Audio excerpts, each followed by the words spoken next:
I work at a gas station in rural Pennsylvania.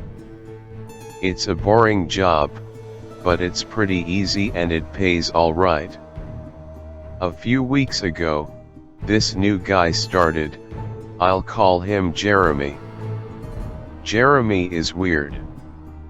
He's about 25 or 26, and he hardly speaks, but he's got the creepiest laugh I've ever heard. My boss and I have both noticed this, but it's never been a problem, so there's not much we can do about it. Customers have never complained about him, and he's always done his job fairly well. Up until a few weeks ago, anyway, that's when things started going missing. Employee theft can be a problem at any business that sells consumer goods, and there's only one person working at a time at this gas station. It's a pretty small place. About 2 weeks ago, my boss started noticing that we were short on motor oil. At first, it was a few containers at a time, then entire shelves and boxes from the back room. Pretty soon entire shipments would be gone the day after we got them, and it would always be right after Jeremy's shifts. My boss has checked the security camera tapes from every single night he worked, but he could never catch him in the act. Jeremy would lock up at closing, then the motor oil would be gone the next day. My boss usually takes the tapes home with him to try and catch Jeremy stealing, but his daughter had a softball game last night, so he asked me to watch the tape for him. He offered to pay me overtime, under the table, so obviously I took that offer. There are 3 cameras, so he gave me 3 different tapes to check. I figured it would be a long night, but I'm trying to save up for vacation, so I really needed the money.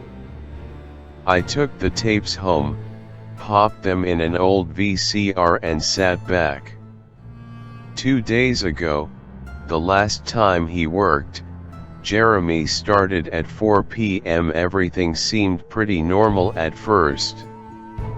He counted up his drawer, switched off with the girl who was working before him, and waited for a customer. The first person who came in was Mrs. Templeton.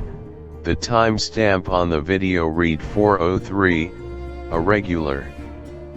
She picked up her cigarettes and a newspaper, and paid with a 20. Nothing unusual there. The next customer was some local guy named Ron. He drives a motorcycle, usually comes in every few days. He filled up his tank, got a bag of beef jerky, paid with his credit card, and then left. Next was some guy with a cowboy hat. I'd never seen him before, but we get plenty of strangers passing through, just like at any gas station.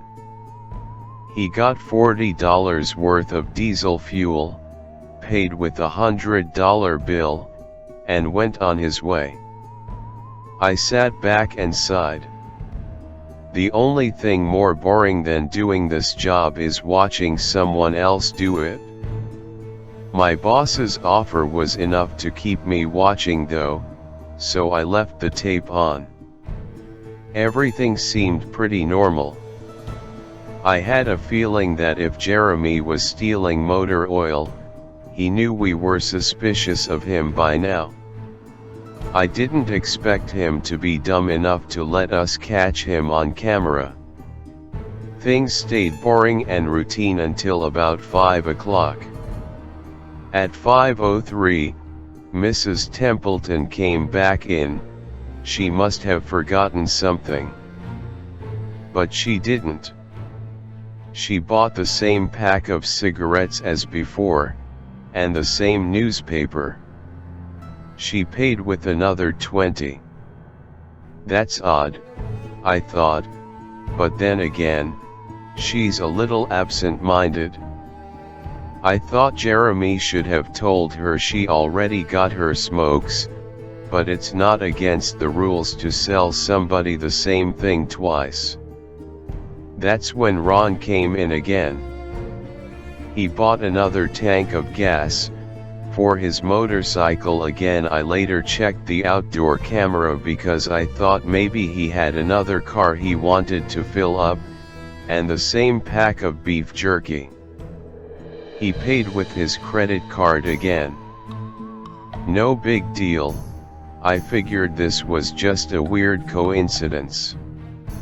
Mrs. Templeton is forgetful and Ron probably owns more than one Harley. That's when the guy in the cowboy hat came back in. I felt a chill run down my spine. Don't get diesel, don't get diesel, I found myself whispering to my empty living room, but he did. He got $40 worth of diesel fuel and paid with another $100 bill. Every move he made was identical to his first visit, right down to the way he scratched his nose before he walked out. Either this guy is rich, owns a lot of trucks, and just moved into town, or something really bizarre was happening. I kept watching. Every customer for the next hour was the same as before. Every single one. I was seriously freaked out, and then at 6:03, Mrs. Templeton walked back in. She bought her cigarettes and newspaper again, and paid with a 20 again. I thought I was going to lose it. I only watched another half hour before I started fast forwarding through the rest. It was all the same. Every customer would come in at the exact same times, exactly 1 hour apart. Now I know what you're thinking. That sneaky motherfucker Jeremy had messed with the tapes. He had run a loop of his first hour of business over and over. That wasn't the case. There are windows around the cash register area that the camera covers, and I watched the sunlight fade as time ran on. Jeremy's routine didn't loop over. He swept, mopped, restocked, and did all his duties exactly how you would expect. But the same customers kept coming in. I was panicking at this point. Something was seriously wrong with what I was seeing, and I had no explanation for it.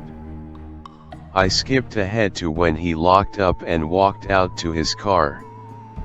He hadn't stolen anything, but I kept watching, just to make sure. I fast forwarded one last time, to about midnight. At exactly 12:03, out of nowhere, Jeremy's face pops up on camera. I don't mean he moved his head into view, I mean that 1 second the store was empty, the next second his face was all I could see. He wasn't looking at the camera, he was looking at me, I was sure of it. I screamed and fumbled for the remote. By the time I grabbed it, he was gone, just as soon as he had left. One frame he was there, the next he wasn't. My hands were shaking like crazy, but I popped in another tape. The other indoor camera shows the back area, by the cash register, and I would be able to see how he got up to put his face in the camera like that. I skipped ahead to 12:03, but there was nothing. I would have been able to see him standing on a chair or something on this tape, but he wasn't there. I didn't see him enter the store at all after he left. It's like he wasn't really there. He doesn't know the security code, and no alarms were triggered that night after he locked up. What I did see, however, was that at 12:03, the motor oil vanished off the shelf. All of it? Same as Jeremy's face, 1 second it was there and the next it wasn't. I turned that tape off and went to bed, but I didn't get a wink of sleep.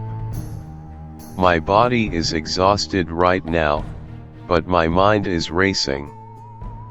That tape was undoubtedly the creepiest, most disturbing thing I've ever seen in my life.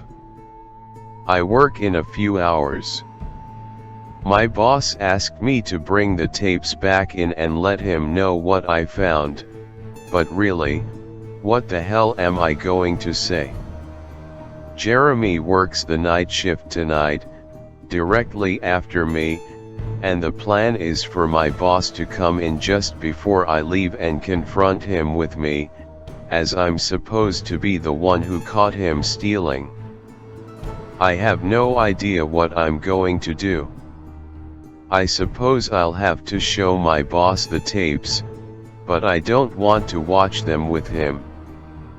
I never want to see something like that again.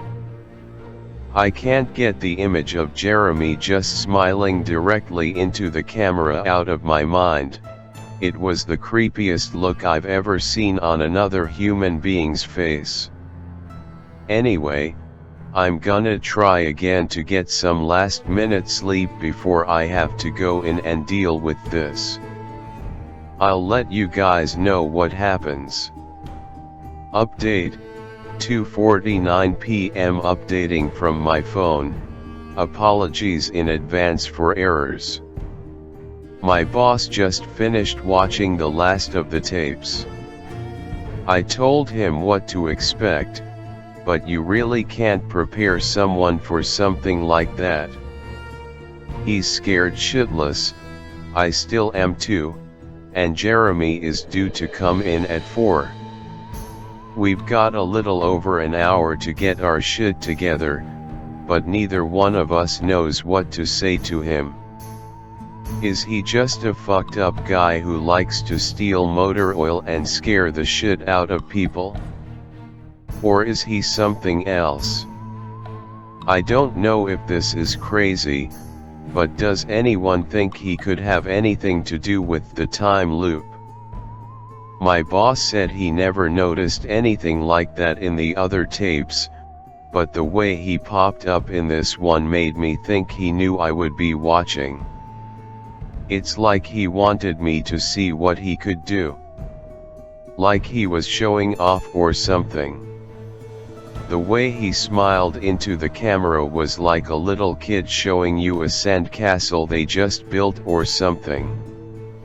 I don't know, I probably sound crazy.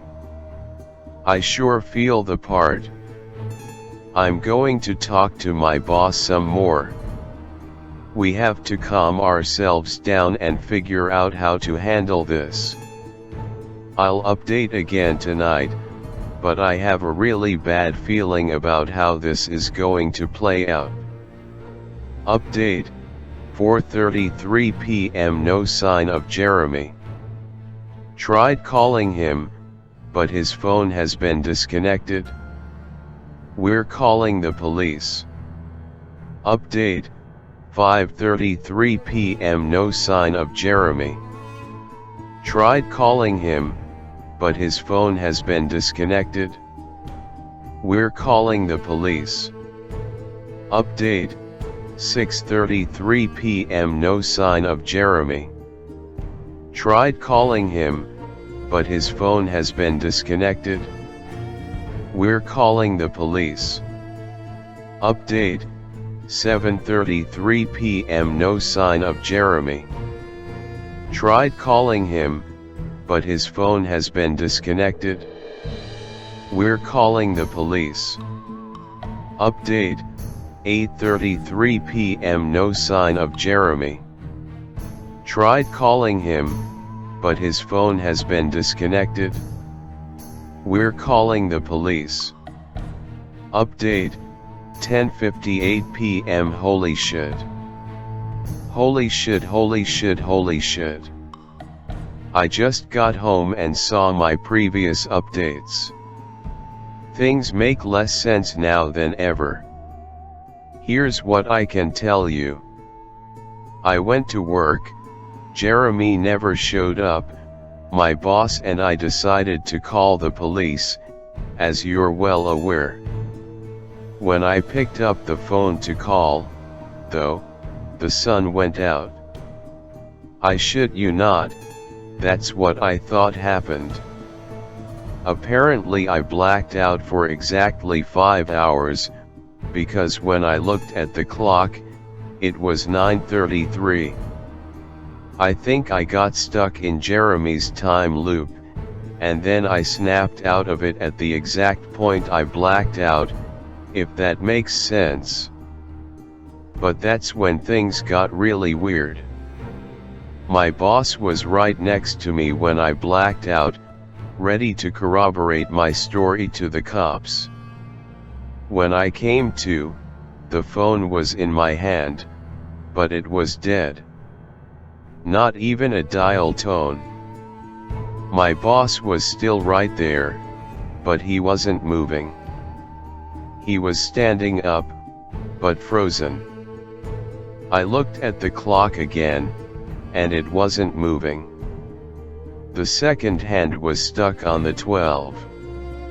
It was 9:33 exactly. The clock on the register, computer screen, wasn't moving either. My phone was frozen.